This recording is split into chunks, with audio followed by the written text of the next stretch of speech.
मनुष्य का आयु जो है लगभग 100 वर्ष आयु रखा गया है। त्रेता युग द्वापर युग में मनुष्य का आयु था 1 लाख वर्ष। 1 लाख वर्ष मनुष्य जीता था। भगवान यहाँ से किताब में लगे तब राजस्थान में जाकर इतना लंबा व्यक्ति होता था, क्योंकि वह कुछ कोई भी चीज अगर यहाँ से निकलता था तो वह समझिए कि वह कहीं और जाता था। इस कलयुग में मनुष्य प्राणधार थोड़ी आयु प्रायः पुण्य अति परिश्रम से होता है, और पुण्य पाने के लिए अगर आप रोज पूजा पाठ कीजिए, 2 बजे भोर में उठिए, पूजा पाठ कीजिए, लोग आपको डायन भी घोषित कर देंगे। समझ रहे हैं? ज्यादा पूजा पाठ करने लगे तो भक्ति नहीं बनता है। नाना प्रकार के लोग वो तो करेंगे नहीं, अगर आप कर भी रहे हैं तो आपको डायन जोगिन कह करके किसी प्रकार की पूजा ना करें। अति परिश्रम से होता है। इस कलयुग में कोई मनुष्य पुण्य न करेगा, माने कि मनुष्य कोई भी मनुष्य पुण्य नहीं करना चाहता है, और पुण्य को नष्ट होने पर सब पापों में वृत हो जाएंगे। और तुक्ष ज्ञान वाले मनुष्य, तुक्ष में थोड़ा ज्ञान होगा, उसको लगेगा जब हम बहुत बड़ा ज्ञानी, थोड़ा ज्ञान है लेकिन वो समझेगा क्या बहुत बड़ा ज्ञानी हो गए। मनुष्य अपने वंश सहित नष्ट हो जाएंगे।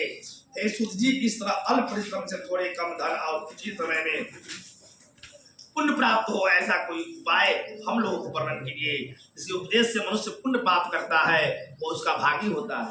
कहता है पुण्य का उपदेश देने वाला दयावान होता है। जो व्यक्ति पुण्य का उपदेश दे, पुण्य के रास्ते पर चलने के लिए आप कहे, वो समझ जाइए और दयावान व्यक्ति है। इस कलयुग में दिया गया है, आप भी भ्रमण करते हैं, सारी गांव नगर भ्रमण करते हैं, सब लोग भ्रमण करते हैं।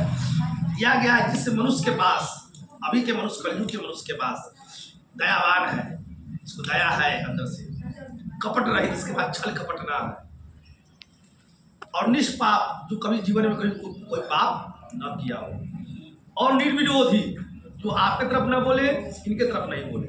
ऐसे मनुष्य अगर आपको आज के डेट में दिख जाए तो समझिए कि वह साक्षात नारायण है, मिलेगा।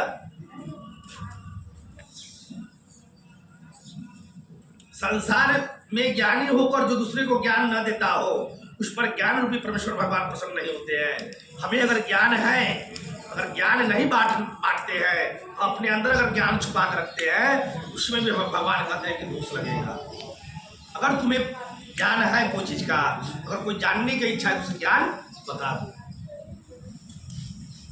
ऐसे कर्म मनोवांछित फल की प्राप्ति होती है। वह हम लोगों को सुनने की इच्छा है। मुनिश्रेष्ठ, आप वेदांग के ज्ञाता है, आप जैसा दूसरा कोई वक्ता नहीं दिखता, क्योंकि वेद व्यास जी के आप शिष्य है। सूत जी बोले, है मुनिश्रेष्ठ, तुम दंड हो, तुम्हें वैष्णव के अपमान हो, कारण कि सब प्राणियों को तुम सदैव हित चाहते हो।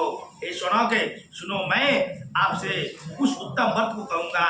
इस व्रत को नारद जी ने लक्ष्मीपति भगवान से पूछा था, और जिस प्रकार भगवान ने नारद जी से कहा था, प्रेम से बोली सत्यनारायण स्वामी की, वृंदावन बिहारी।